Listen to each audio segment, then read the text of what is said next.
muito bom a gente ter ouvido para ouvir aquilo que Deus tem para nos falar através daquele que está ao nosso lado. Dependendo de qual seja a posição eclesiástica que exercemos na igreja, mas muitas vezes com falta de discernimento, a gente acaba aqui perdendo o direito de agir de uma forma correta. Salmos de número 339, verso de número 1 e 2. Senhor, tu me sondaste e me conheces. Tu me sondas e me conheces. Tu sabes o meu assentar e o meu alevantar. De longe entende o meu pensamento. Glória a Deus. Irmãos, hoje, como mais um culto de doutrina, eu quero estar falando algo sobre o Salmo de 139. E o tema para a nossa mensagem dessa noite: encurralados por Deus, vai ser o tema da nossa mensagem dessa noite. O rei Davi, dentro do Salmo 139, ele vai mostrar de forma em contraveza que é impossível o homem escapar do conhecimento e da presença e do poder de Deus. Dentro do Salmo 139, Davi, ele nos mostra que é impossível que nós venhamos escapar do conhecimento, da presença e do poder de Deus. E aqui três atributos incomunicáveis de Deus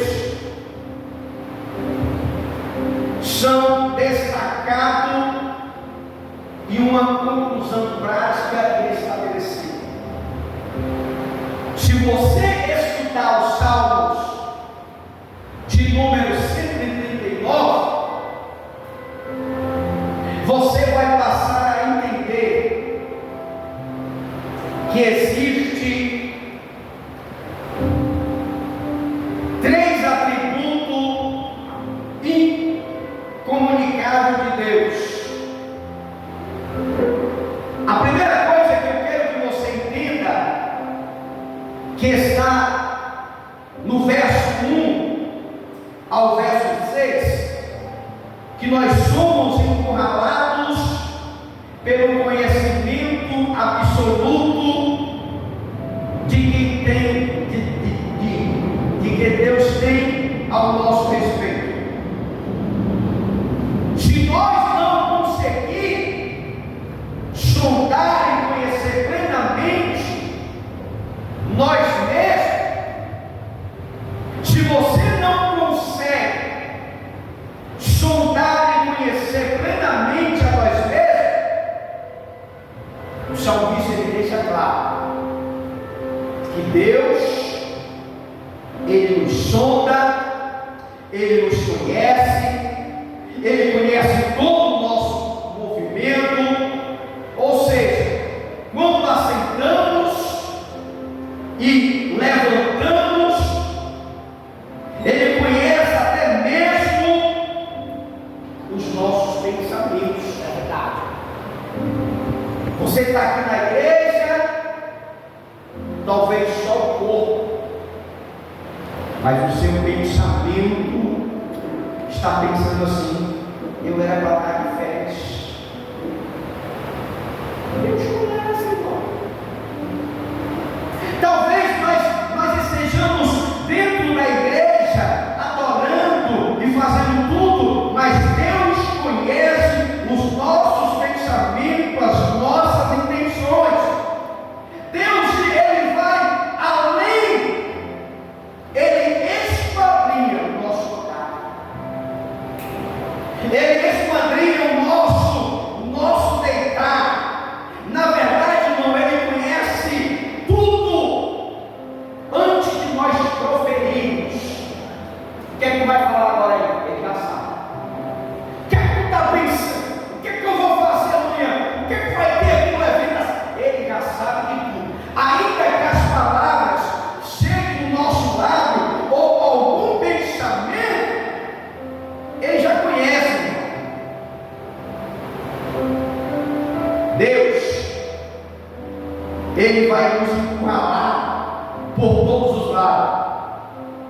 porque Ele conhece a nossa vida como jamais alguém poderia conhecer.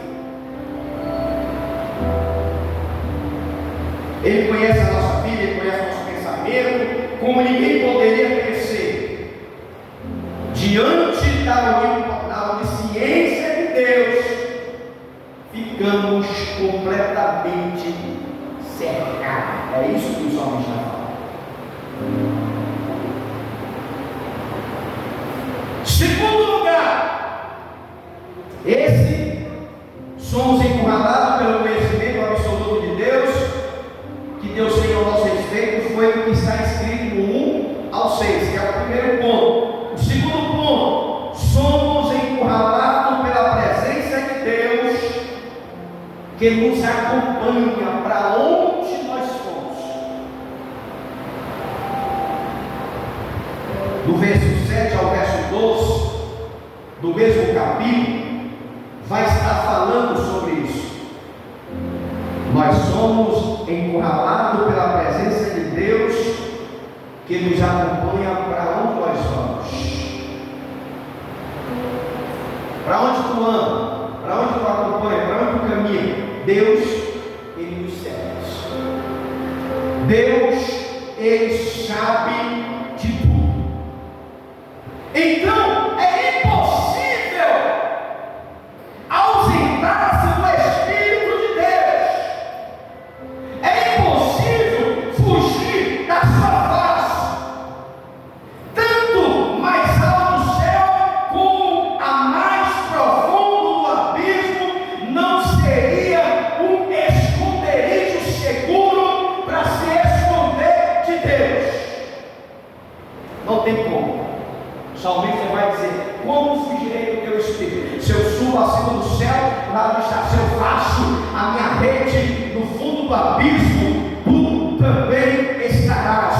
Como fugiremos da tua presença? Não existe esconderijo seguro para nos escondermos de Deus. Não tem como. Nem mesmo as trevas podem nos cobrir os teus olhos, porque para Deus a própria treva é luz. Não tem como se esconder aos olhos de Deus, porque as próprias trevas são como luz de Deus, irmão. Nós não temos como escapar. Deus é inescapável. Em relação a Deus, nós estamos no beco sem saída. Não tem como nós fugir. Não tem como nós nos esconder. Ele nos cerca por todos os lados. E é impossível fugir da sua presença. É isso que o Salmo vai dizer. Esse é o segundo ponto que eu quero partilhar com você. É impossível se ausentar do Espírito de Deus. Não tem como, Tiago André. Não tem como, Tiago Bruno, presbítero, missionário, obreiro, irmãos, não tem como. Eu estou cansado de estar na igreja. Irmã Antônia, eu acho que eu vou tirar férias de Deus. Eu acho que eu vou tirar férias da obra. Eu acho que eu já sou crente demais, eu estou cansado. Eu vou tirar umas férias de Deus. É impossível nós nos escondermos do propósito e do chamado de Deus. Jonas é um exemplo disso. Quem não conhece a história de Jonas? Mais conhecido, pregar. Ele tenta fugir. Ele vai para compra uma passagem, vai para outro caminho, vai cair na boca do peixe, que é isso que o Salmo também pode estar nos apresentando. Jonas vai para o fundo de um abismo, para o fundo do oceano, e lá Deus encontra Jonas. Resumindo, não tem como, nós estamos cercados, encurralados, nós não temos como fugir, nós não temos como tirar férias, nós não temos como dizer, eu estou cansado, eu não aguento mais, eu vou tirar umas férias de Deus. Aonde você for, talvez você não esteja na missão, talvez você não esteja na igreja, talvez você não esteja mais fazendo a obra, talvez você esteja tirando essas folgas, mas alguém vai chegar até você, da parte de Deus, e Deus vai usá-lo como um canal para trazer você à presença dele. Por quê? Porque nós estamos cercados por todos os lados, e é impossível fugir da presença de Deus. Esse é o segundo ponto. Terceiro ponto: nós somos encurralados pelo poder de Deus que nos faz de forma tão extraordinária. Do verso 13 ao 18.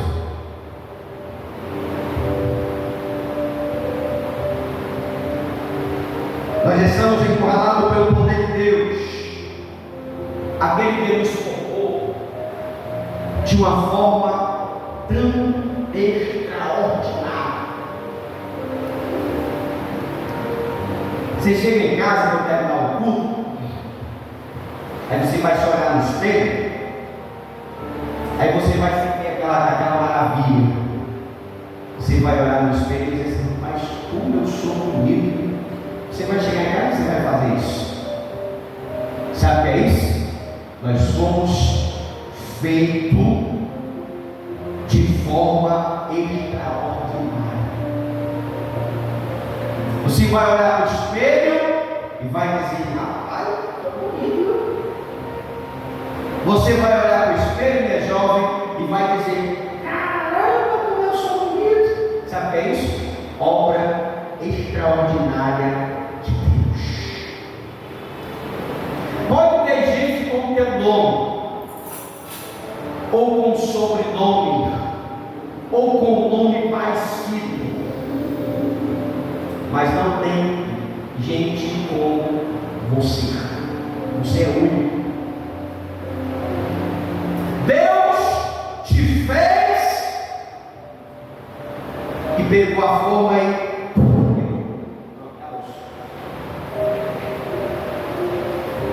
Deus fez o Bruno com esses olhos de gato que brilha, aí pegou a forma extraordinária. Você somos uma obra de Deus. Pode ter alguém com o nome de Bruno Valentim, Bruno Fraquinho, Bruno Fortinho, mas não existe uma pessoa com a seu mesmo DNA.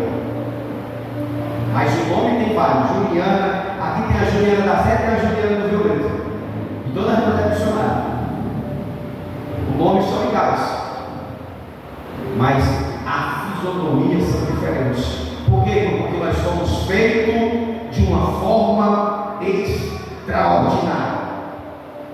Porque como nós poderíamos escapar daquele que nos criou e daquele que nos formou? Como é que a gente vai escapar? Como fugir daquele que formou nós lá no interior, mesmo ali dentro do ventre, mesmo ali sendo um embrião, ali no ventre da nossa mãe?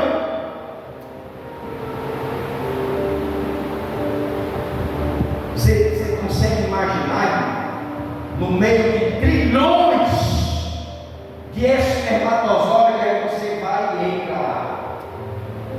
A gente não consegue entender isso. Sabe por quê? Porque nós somos feitos de uma forma extraordinária.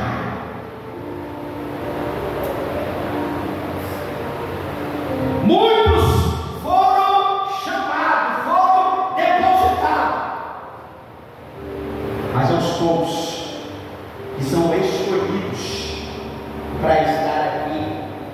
produzir frutos. Agora você consegue imaginar que antes de nós sermos gerados no ventre da nossa mãe, em vez de pegarmos totalmente uma roda de fuga para tentar escapar de Deus, nós deveríamos dar graças a Ele por formarmos tão assombrosamente e maravilhosamente como Ele nos formou. Em vez do ser humano tentar arranjar uma rota de fuga para fugir, o ser humano, ele deveria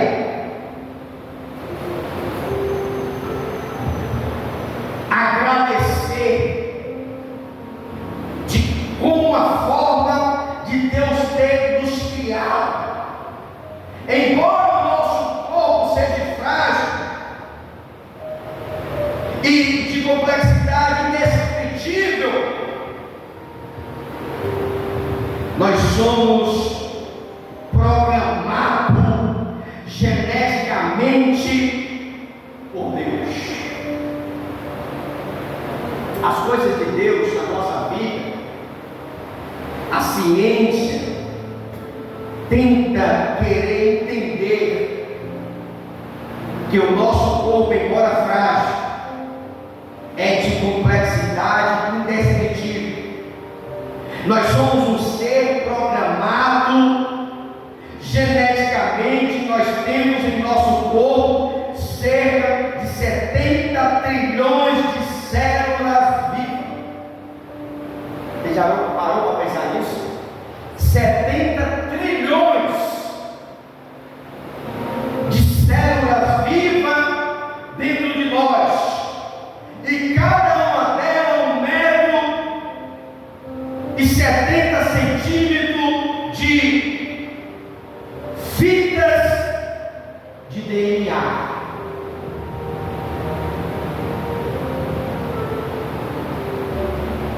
Onde está gravado e computadorizado todos os nossos dados genéticos. Você já parou para pensar nisso? Então a pessoa pode ter o nome de 1000 bebês, mas a genética, o DNA é diferente.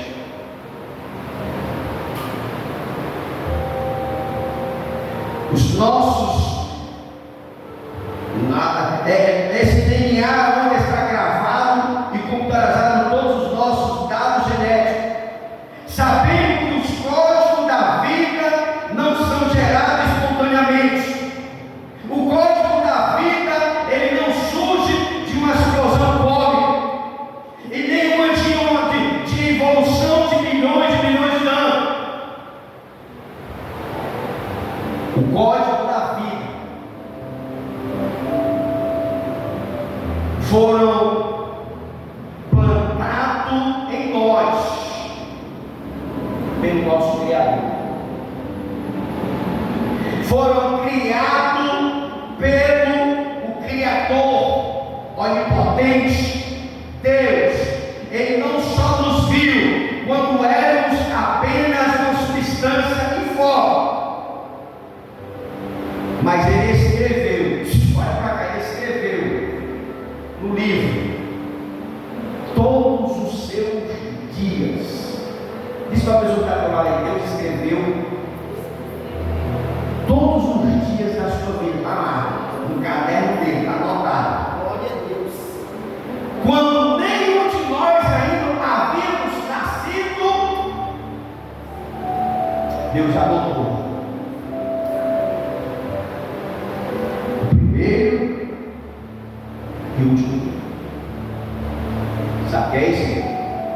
É o Deus que nós servimos.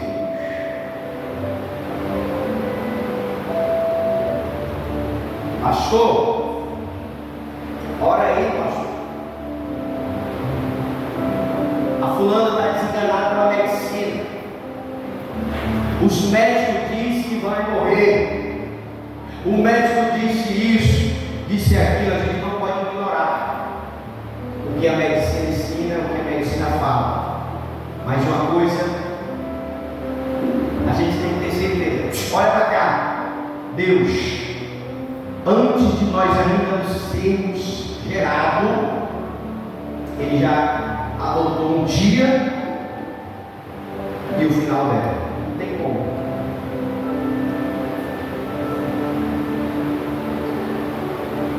A gente só vai morrer quando chegar a hora.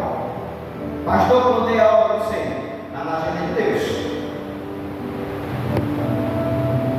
Por que as pessoas ficam pensando assim? Rapaz, o fulano de tal levou 30 tiros.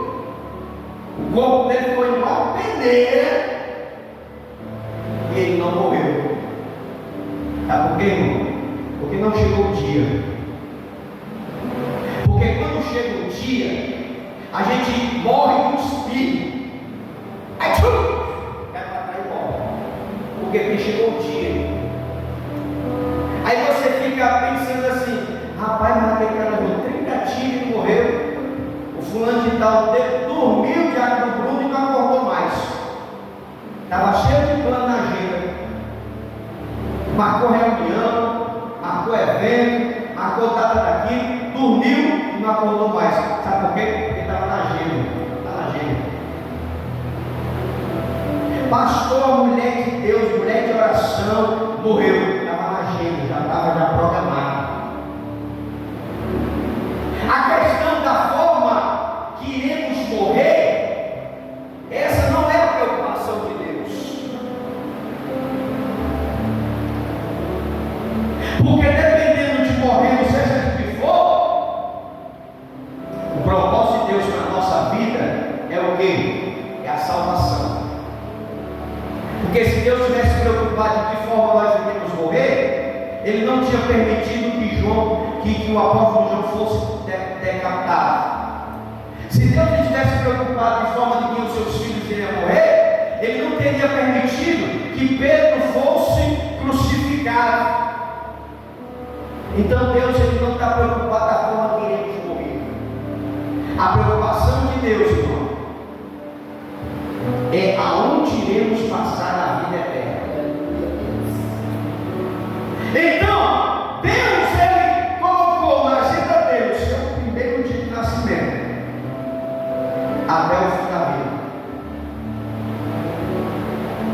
Aí eu não sei se a gente vai durar 100 anos, 120 anos, 50 anos de vida, 30 anos de vida, 16 anos, ou vice-versa, porque não está naquilo que nós queremos, está naquilo que está determinado por Deus.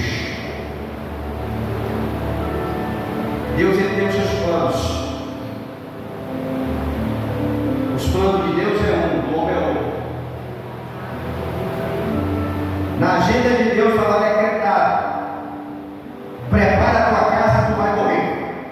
Pronto, o dia do rei era aquele dia.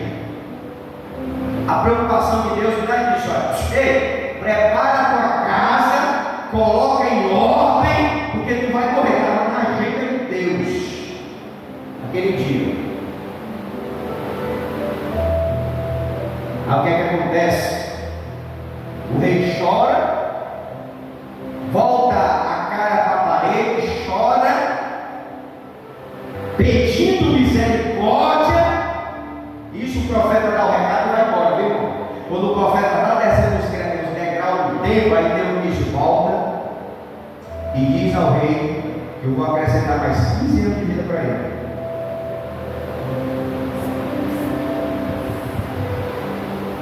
Deus deu mais 15 anos e ainda curou a enfermidade dele. Amém ou não amém? Mas o que foi que aconteceu no tempo desses 15 anos? Ele gera um filho, e esse filho se tornou o pior rei de Israel. Resumindo, se ele tivesse morrido naquele dia, Manassés não teria nascido. Manassés ele não teria cometido os crimes bárbaros que ele cometeu na sua trajetória como rei. Por quê, irmão? Porque na agenda de Deus ele teria que morrer naquele dia. Pastor, mas Deus é livre. Deus ele faz os planos dele, Deus ele trabalha o que ele quer. Mas aí, se você for estudar o texto, se ele não tivesse orado, se arrependido e se voltado para Deus, ele teria morrido e Manassés não teria nascido. Amém ou não amém? Porque o plano de Deus é um, do homem é outro. Manassés queria mais 15 anos de vida. Isso, a vontade de Manassés. Porque na agenda do pai já tinha um decreto. Aí Deus disse: não, eu vou permitir. Mais 15 anos, ei, profeta, vai lá, diz a ele que ele vai sobreviver mais 15 anos. Que eu ouvi a oração dele e vou deixar ele viver mais 15 anos. Então, nesse período, nasce o rei Manassés, que fez grandes barbaridades, perversidades, ainda mandou cerrar no meio o profeta, que profetizou a cura do qual do pai. Mandou encerrar no meio o profeta. Por quê? Porque o plano de Deus era: prepara para casa, porque tu vai morrer hoje.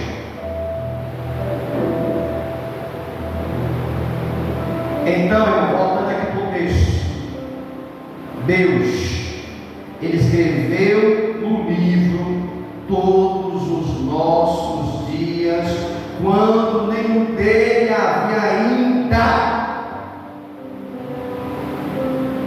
Irmão, só nos resta nós ficarmos extasiados diante desse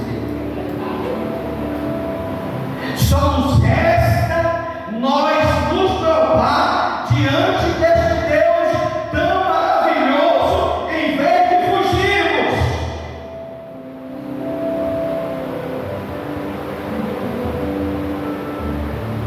A vida do homem, do começo ao fim, está na agenda de Deus. Isso para o seu pé do lado. A nossa vida é uma vida, irmão. Está dentro da agenda de Deus.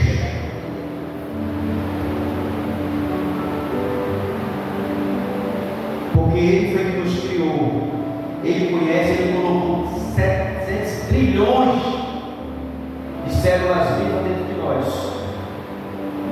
E cada um desses trilhões existe em cada metro 70 centímetros de DNA. Quem colocou foi Ele, não foi Deus, foi o Criador. Não veio de uma explosão, não veio de nada de milhões e milhões de anos. Foi o próprio Deus que nos criou com um propósito. Então toda a nossa vida, todo o nosso caminhar está no plano dele. Pastor, vamos orar porque tal dia está agendado a matança de uma mãe de crente. Se tiver na agenda de Deus, vai morrer comigo. Se não tiver, vai sobreviver. Pastor, mas como é que Deus permite tudo isso? Tudo está no plano de Deus. Um avião cai com 200 e tantas pessoas, explode, uma pessoa sobrevive. Sabe o que é isso, irmão? Porque aquele que sobreviveu não é para ter morrido. Por quê? Porque na agenda de Deus ele não é para morrer.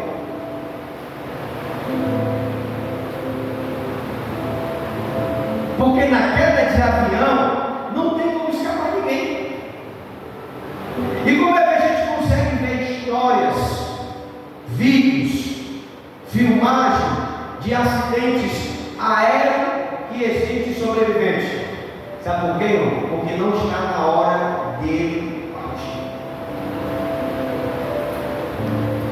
Ô pastor, estou tão triste, falando que está morrendo, ela foi dormir, a gente tinha marcado para orar tal dia, e eu fiquei sabendo que ela morreu. Estava na agenda de Deus.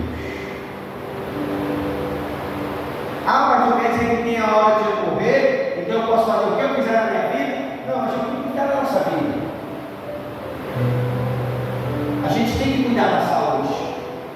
A gente temos que viver nessa terra fazendo sempre o que é certo.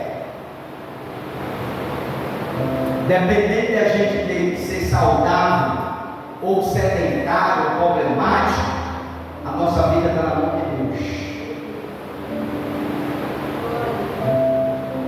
Um camarada que é sedentário, come tudo: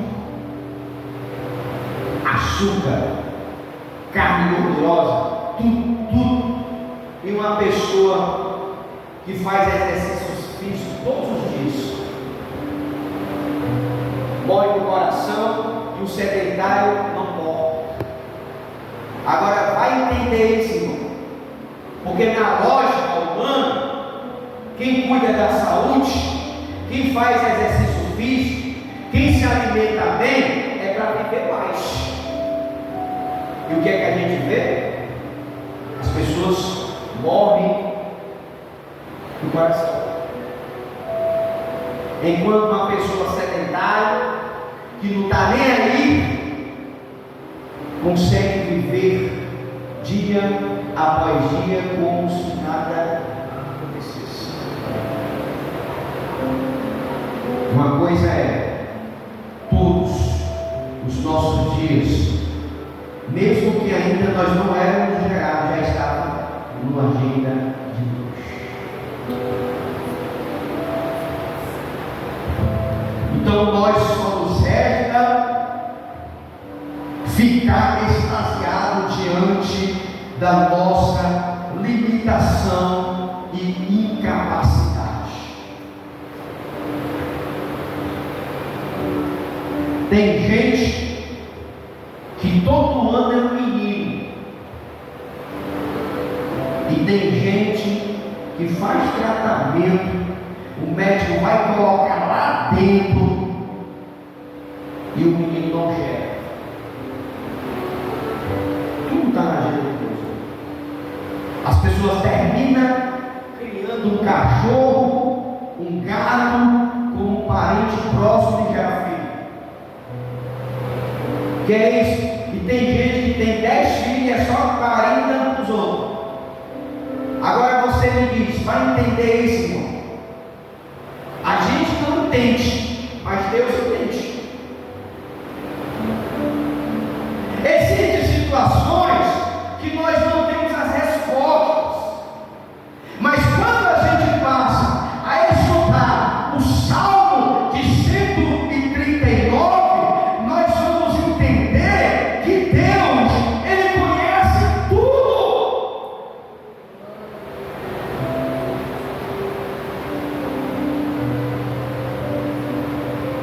Talvez Deus não possa, até uma pessoa não gerar o próprio filho no ventre, mas se tiver um lar, na adoção, que possa ser um missionário, ou o pastor, Deus permite, ela ir lá e criar ele.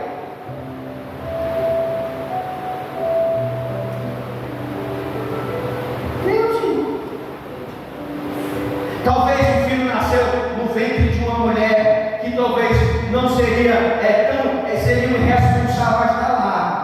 O escolhido de Deus, lá no orfanato, esperando pelo pai para ser adotado. E essa criança se torna o maior pregador da história, o maior missionário da história, o maior. Irmãos, existem histórias que a gente não consegue compreender, mas tudo isso está no plano de Deus antes de sermos gerados. Resumindo, irmão, nós somos encurralados pelo poder de Deus que nos formou extraordinariamente.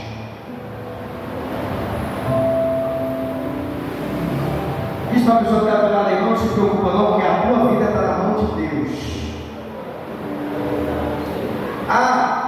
Ameaçou de morte, só morre se Deus permitir. Pastor, o camarada disse que o fulano passa de hoje. Ele diz, mas tem que ver o que está escrito lá na agenda do Pai. Porque não é o que o homem está dizendo, é o que Deus já disse lá atrás. Na agenda de Faraó, Moisés tinha que ser morrido, tem que ser morto. Na agenda de Herodes, Jesus tinha que ser morto. Mas na agenda de Deus, Moisés ele tinha que ser o libertador de Israel. Quantas crianças não foram mortas naquela perseguição do Êxodo, na matança dos primogênitos, que só poderia morrer as crianças, os homens, as mulheres ficaram vivos? Quantas crianças, homens não morreram naquela época de Moisés? Porque na agenda de Faraó, os meninos tudo tinha que morrer. E morreu muito menino, irmão. Morreu muito menino. Mas por que Moisés morreu? Porque Deus ele já estava vendo Moisés lá na frente, no deserto, com milhares de pessoas. Isso, Moisés nem tinha conhecimento desse chamado. Que aí você foi ver a história, você vai ver o processo como é que funciona. Mas na agenda de Faraó, Moisés era para ter morrido. E olha como foi que Deus fez o plano. Colocou a criança lá, a mãe alimentou por 3 meses, já não tinha mais como esconder a criança. Aí ela faz um beijo, você sabe da história, ela se uniu. Como dissesse assim: se for da vontade de Deus, ele vai viver, senão ele vai morrer. E a história você sabe muito bem, né? Na agenda de Herodes, Jesus era para ter morto, para ser morto. Rapaz, tem um negócio com a estrela aí está brilhando, que segundo as escrituras vai ser o libertador de Israel, vai ser o rei de Israel. Aí o rei ficou o rei.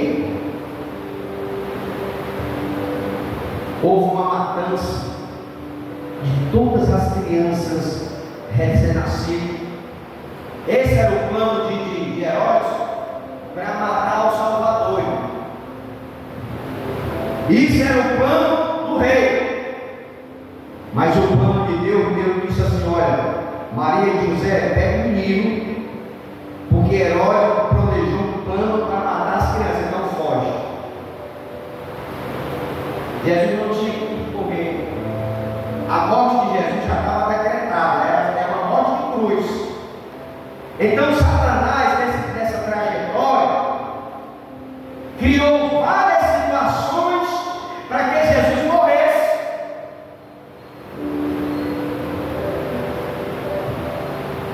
Tinha a matança já das crianças logo no começo, teve a tentação do deserto, teve várias perseguições dos líderes religiosos, fazendo uma forma de matar Jesus no oculto, e Jesus sempre se esquivava. Por quê? Porque Jesus não tinha que morrer a espada, Jesus não tinha que ser morto por outras coisas, Jesus tinha que ser morto, crucificado. Então houve um processo. Por quê? Porque já estava na agenda. Jesus teria que morrer na cruz pelos nossos pecados. Então a única coisa que nos resta é se render diante de Deus. Aleluia. Diz para a pessoa que está falando: não adianta fugir, não adianta tirar a fé de Deus. Eu estou cansado, eu vou tirar a fé, eu vou beber água de coco. Você pode beber água de coco ou fazer a obra. Não tem problema nenhum crente beber água de coco na praia, porque ele pode beber água de coco e falar para o barraqueiro que Jesus ama ele: olha, irmão, eu vim aqui para a praia, olha que eu nem estou de sunga, eu estou de calça comprida e uma blusazinha light, mas eu quero te dizer para ti que Jesus tem uma obra da tua vida. A gente bebendo água de coco, a gente pode fazer a obra de Deus, sem tentar se esconder do plano dele. Porque o Salmo 139, o salmista vai dizer: não tem como fugir da tua presença. A única coisa que nos resta é se render diante de Deus. E em quarto lugar, para nós encerrarmos, nós somos encurralados pelo nosso próprio pecado. E não existe outra alternativa senão buscar o perdão divino. Salmo 139, do 19 ao 24.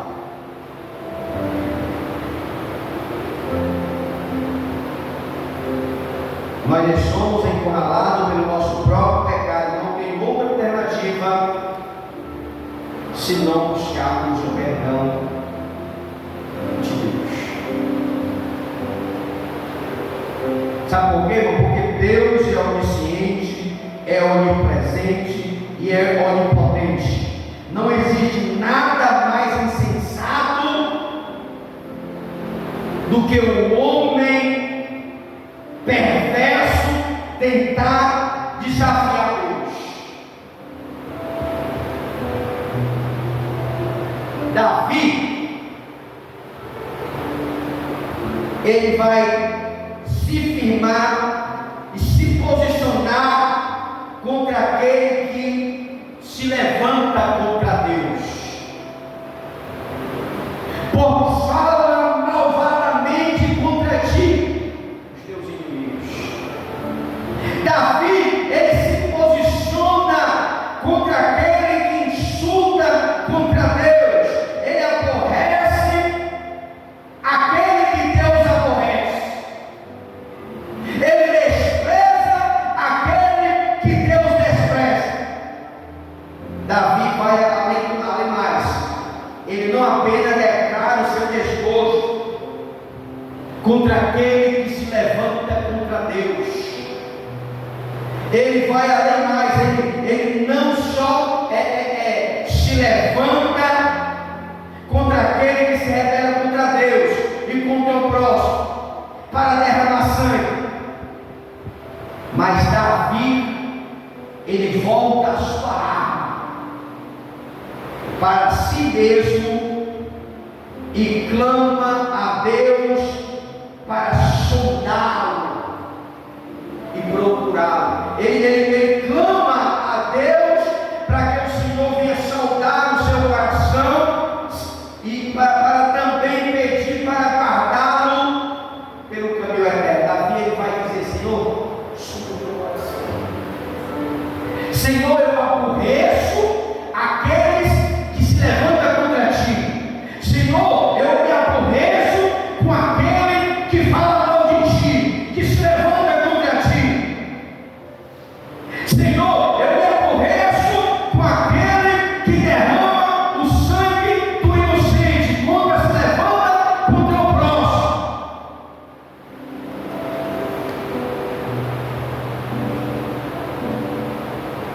Aí Davi, ele vai dizer: Senhor, sonda-me, traz à tona o que há de mal em meu coração. Senhor, vê o meu coração, vê se tem alguma coisa ruim aqui, Senhor, e me guia pelo caminho reto. Irmão, Deus, ele amava Davi. Davi, ele foi um homem segundo o coração de Deus, porque Davi, ele tinha uma forma de chamar a atenção de Deus. Davi, ele era aquele tipo de crente que ele pecava e assumia o erro dele. Ele não é aquele crente Adão, não. O crente Adão, ele não pega, aí diz: não, eu peguei o carro ali, ó. Eu falei as coisas para o carro dela, se não fosse. Não, Davi, ele sabia assumir os seus erros. Davi, a história de Betseba, você conhece bem a história,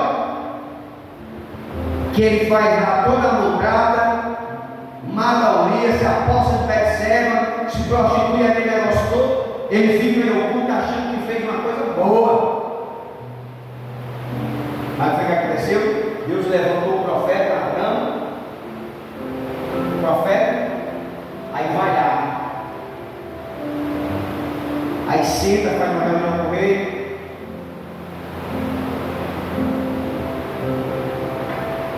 Aí ele conta uma história. Porque quem é sábio, ele conta uma história para não espantar o gado. Aí existia aí um homem que tinha uma ovelha, que tinha como era da família. Aí chegou aí um viajante. Aí ele mandou matar a ovelha para alimentar o que veio, aquele negócio todo. Aí preparou a única ovelha que era para suportar a família. Preparou, matou. Aí Davi, o que é que tu acha, Davi? Um camarada desse. Aí Davi se posiciona com a autoridade e diz: esse homem é digno de morte. Aí Natan, vai só beber qualidade. Esse cara é você. Sim. Agora você sabia que esse profeta, ele poderia ter morrido ali dentro. Você sabia disso? Ele poderia ter morrido ali mesmo, porque Davi poderia ter dito assim: ó, vou matar você. Como eu mandei matar alguém, ninguém sabia. Mas ele viu Deus falando na boca do profeta. Como se ele dissesse assim: ele nem conhece a história, ficou tudo debaixo dos lençóis. O que trouxe temor a Davi é que ninguém sabia. A história da morte de Urias, aquela papelada todinha, estava em oculto. Aí chega um profeta e dá o recado bem direitinho, como se ele tivesse visto tudo. Aí não tinha como ele não cair no chão e chorar. Ele viu Deus ali na frente dele. Ele se arrepende do seu pecado. Ele chora. Ele reconhece: realmente eu fiz isso. Eu planejei tudo, eu tomei posse, eu azortei a mulher, ele poderia ter, mas ele assume que pecou. Davi, ele era um tipo de pessoa que, se falasse mal de Deus, ele se moía.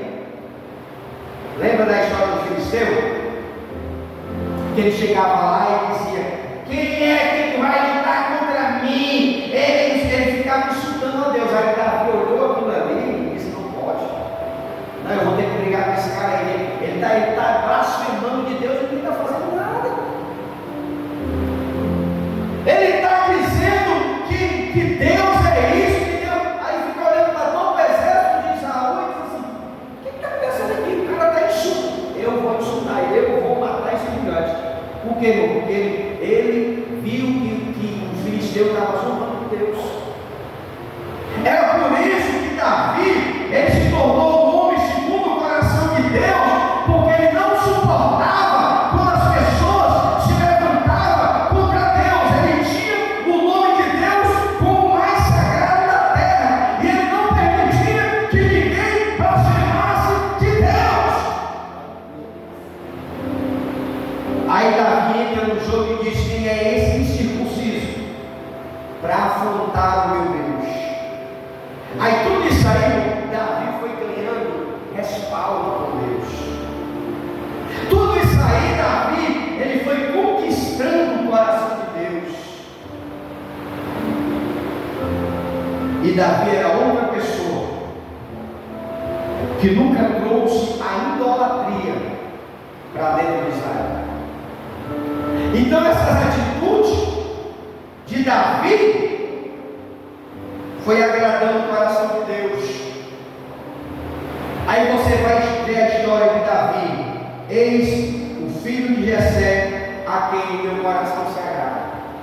Aí quando você vai estudar a história de Davi, era um cara totalmente pior do que um ser humano possa imaginar. Mas por que ele se tornou um segundo o coração de Deus? Porque ele assumiu os seus pecados. Ele não permitia que ninguém se levantasse contra o nome de Deus e que blasfemasse o nome de Deus. No Salmo 139, ele vai falar isso: que eu aborreço aquele a quem Deus aborrece.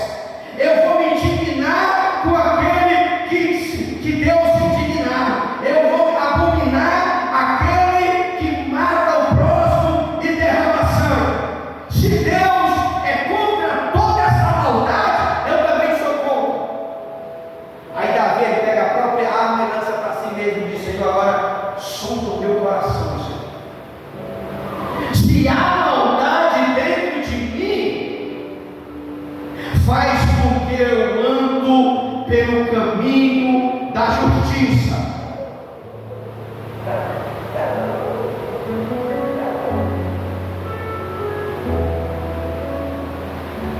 Vê se há em mim alguma maldade, vê se há em mim algum mal. Davi está querendo dizer assim: eu estou te servindo, mas eu não sei se o meu comportamento de ministrar sobre Israel está de acordo com a tua vontade. Se eu estou sendo um homem ruim, se eu estou sendo um homem perverso, Senhor, me ajuda. Davi, ele sempre foi justo diante da situação. Quando invadiram a cidade de Ziklag, levaram as mulheres, levaram as comidas, levaram os bens, levaram tudo. As pessoas queriam apedrejar Davi, queriam matar Davi, Davi era um irresponsável. Aí Davi vai particular e fala com Deus: Senhor, se o Senhor entregar os inimigos nas minhas mãos, Senhor, fala alguma coisa comigo. Ele estava tão angustiado que as pessoas estavam querendo apedrejar ele, porque os inimigos invadiram Ziklag, levaram as mulheres, levaram a menina, tudo. Aí a culpa ficou com Davi. Debaixo de uma pressão tão grande, ele vai buscar Deus: Senhor, me dá uma direção. Ele consulta o Urim e o Tumim para saber se era da vontade de Deus ele perseguir os inimigos. Aí a Bíblia diz que Deus, ele dá uma palavra positiva, ele diz: vai, porque eu vou entregar os inimigos nas tuas mãos. Aí ele pega alguns homens e vai atrás do inimigo, mata, saqueia os inimigos e traz as mulheres e os despojos. Aí os homens de Davi dizem: Davi, essas pessoas que não foram para a guerra, eles não vão receber os despojos, vai ficar só para nós que arriscamos as nossas vidas. Aí Davi foi justo e disse: não, cada um vai ter o que merece. Ele repartiu os despojos, tanto para os que foram para a guerra, como os que ficaram, porque ele foi justo. E essas atitudes, Deus via na pessoa de Davi. Então Davi, ele foi conquistando o coração de Deus, e não é à toa que a Bíblia fala que ele foi um homem segundo o coração de Deus. E para nós concluirmos essa mensagem, nós estamos encurralados por Deus. O que fazer? A única coisa certa a fazer é se render aos pés. A única coisa sensata que devemos fazer é nos rendermos aos pés deste Deus que nos criou desde o nosso tempo ventre. Se nós estamos cercados, estamos encurralados por todos os lados, vamos se voltar para Deus, vamos nos render aos pés de Deus,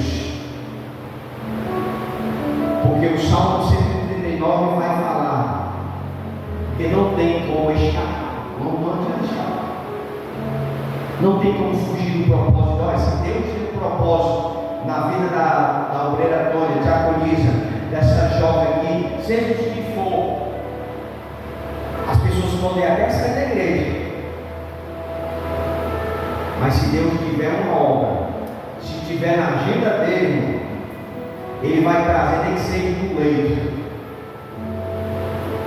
Deus vai trazer, nem que seja numa situação dificílima, que a gente tira pelo exemplo de Jonas. Jonas era para ter morrido. Jonas era para ter morrido, porque a pessoa cair igual no mar, não tem como sobreviver. meio de uma tempestade. E ele vai para a boca do peixe. Parece uma historinha de conto de fada, né? Mas está na Bíblia. Parece uma historinha de coisa que você não entende. Mas está na Bíblia. Ele poderia ter morrido. Mas você sabe por que ele não morreu? Porque Deus tinha um plano. Diz para a pessoa que está aí, não, se Deus tem um plano na tua vida, você pode até sair para beber cachaça e fumar maconha. Se ele tiver um plano na tua vida, ele vai te trazer de volta. Mas se ele não tiver, meu irmão, com todo isso você vai morrer mesmo ou drogado. Mas se na agenda de Deus tiver um plano, que ele anotou o seu dia e o seu fim, ele vai nos trazer de volta. Que é o que ninguém quer. Eu e você somos escolhidos por Deus. E nós estamos aqui porque Ele nos trouxe isso. Mesmo que o pecado, mesmo que a maldade, mesmo que os desejos, mesmo que as vontades venham te carregar, a escolha mais sensata é você se render a Jesus. Entender o plano dele. Eu aos 18 anos, aos 15, 16, 17, eu vivi nos bailes funk. A gente, todo final de semana, a gente ia nos bailes. E olha que eu nunca vi falar de Jesus, nunca entrei na igreja. Meu negócio todo final de semana era estar nos bailes. O baile que você imaginar aqui em Fortaleza, eu já fui em tudo. Pense num clube aqui em Fortaleza, eu já entrei em todos. Todos os clubes que você imaginar, até o chapéu de couro aqui eu já vi. Cananga, o que você pensa, esse aqui é os mais fracos aqui do bairro. Mas em todos os bairros que você possa imaginar em Fortaleza eu já dei. Aonde tinha super dança, arroz com fumo e agito jovem, eu estava dentro do final de semana.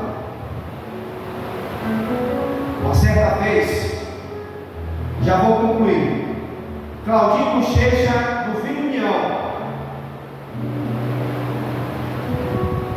era uma novidade. Na época que o Claudinho Bochecha estava estourado, ia ter Claudinho Bochecha do Vila União e a gente se reunimos para ir para o Vila União de pé.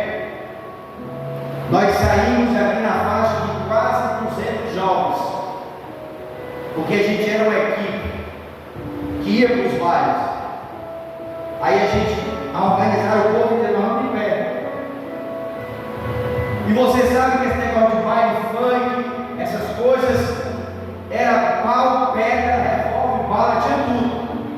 Era granada, aquelas caseiras, a gente levava tudo. Aí a gente sai de pé, se ajuda com o povo dali, a gente sai aqui para o restaurante, vai de pé. Isso 11 horas da noite. Quando a gente chega ali na aeroporto, na passarela lá de lá, se ajuda outro grupo rival de outro bairro. E há um conflito de bala, de pedra, de confusão, de tudo. Os que estavam com a gente, uns foram para o Vila União correndo, outros pularam no muro da base e outros retornaram. E eu voltei, porque eu me senti encurralado pela situação. Enquanto as pessoas se dividiram, os que foram para o Vila União correndo de pé, debaixo de confusão, de pedrada, de perseguição, outros pulou e eu voltei. Quando eu volto, 7 pessoas da gangue rival me pegam. Agora tu imagina, pega para 10 pessoas você comer sozinho. Imagine 10 pessoas, você dentro de uma roda e as pessoas me espancando. Eu dava 1, levava 4. Não tinha como, você dentro de uma roda sendo espancado E eu pensei, não, vou morrer hoje. Foi o que eu pensei. Resumindo, eu tentei fugir. Corri para dentro da churrascaria. E lá dentro dessa churrascaria, o churrasqueiro que estava lá disse: olha, você não vai matar ninguém aqui não. E eu já sanguentava, cabeça rasgada, e tudo, todo deformado. Aquelas pessoas foram embora. Ele dizia assim: não, vamos pegar ele, vamos levar, vamos matar ele. E nesse dia, irmão, Deus enviou um anjo e me livrou da morte. E naquele evento, 8 pessoas foram mortas, outras pessoas foram presas, e eu poderia ser um desses que ia morrer. E hoje eu estou aqui por quê? Porque Deus tem um plano. Deus tem um plano. Eu poderia ter morrido naquela noite, mas Deus me poupou da morte. Aí eu aceitei Jesus, não. No outro final de semana, passei a semana com uma laje do leite, com a cara toda deformada. No outro final de semana, fui de novo aqui pro clube da caixa, na Messejana. Confusão, confusão, porrada, pancada.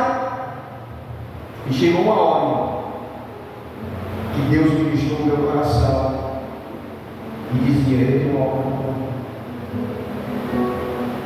E dentro desse termo, as pessoas, Deus enviava os crentes para mim e dizia: Jesus te ama e tem uma obra de salvação na tua vida.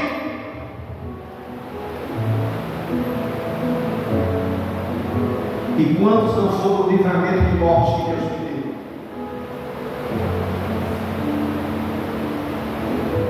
E até um dia que eu estava agendando o meu aniversário,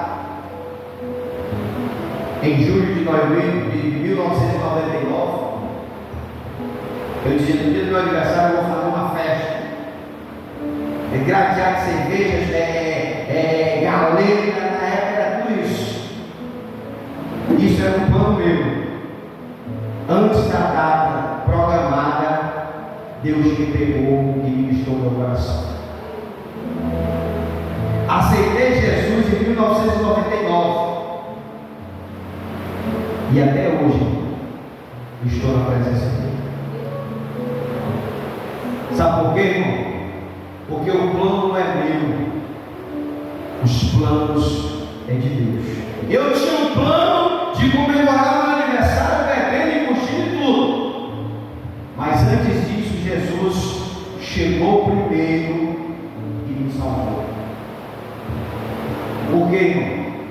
Porque a minha vida, a tua vida está na agenda de Deus. Então a única coisa que nos resta é nos render aos pés de Jesus.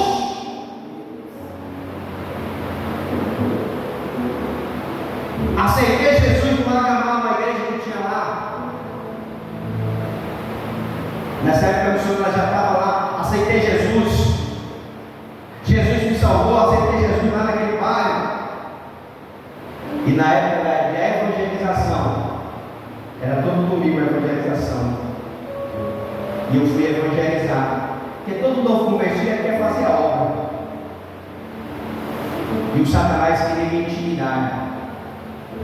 Tinha aceitado Jesus por alguns meses, saí desse negócio, dessas gangues, dessas coisas, e fui para a igreja. Um domingo desse, estava evangelizando, lá dentro do Magamá, o rapaz pegou a minha blusa aqui e disse: bora para ali que eu te conheço. O rapaz me conheceu, e eu estava evangelizando. O inimigo queria fazer temor no meu coração, e eu tentei me escapar dele. Aí eu cheguei para a missionária e disse: missionária, eu não quero mais evangelizar não. Por que, fulano? Não é porque eu fui para evangelizar ali, as pessoas me reconheceram e eu não quero mais. Fiquei com medo. Mas eu fiquei firme, porque mesmo assim, Deus não permitiu que ninguém me tocasse. Resumindo, nós passamos 4 anos, 3 anos se congregando lá. E toda a vida, quando eu ia para a evangelização, Deus sempre enviava um anjo para me proteger. E até hoje, eu ando em todo canto, sem nenhum medo, sem nenhum constrangimento, porque Deus me transformou, Deus me libertou, e hoje eu sou livre para fazer a sua vontade. A única coisa que nos resta é nos render aos pés daquele que nos escolheu.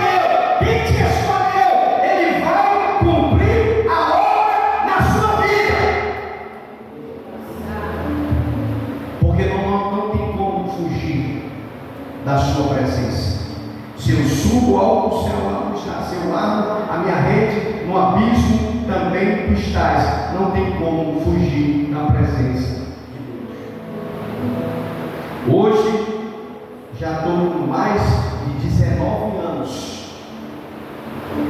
que eu sirvo ao Senhor. Quanto? 25 anos aí. Estou com 22, só de casado, vai dar certo. 25 anos que eu sirvo a Deus. Eu estou velho na fé. Glória a Jesus por isso. Quanto mais velho, melhor. 26 anos na fé. Contador, 26 anos que eu estou na presença de Deus. Hoje eu ando lá em Gramado, ando na Aerolândia, ando no Tancredo, ando no Taço, ando na Vila Caju, ando no Jardim Violeta, eu ando todo canto.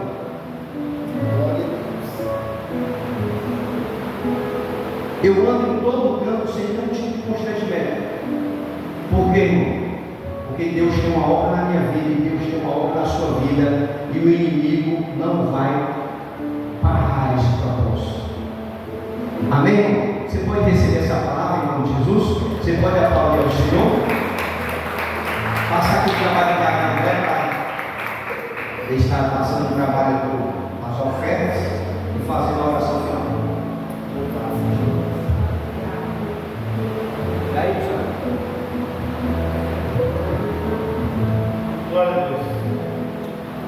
Quando o piloto se posiciona no altar, para as ofertas,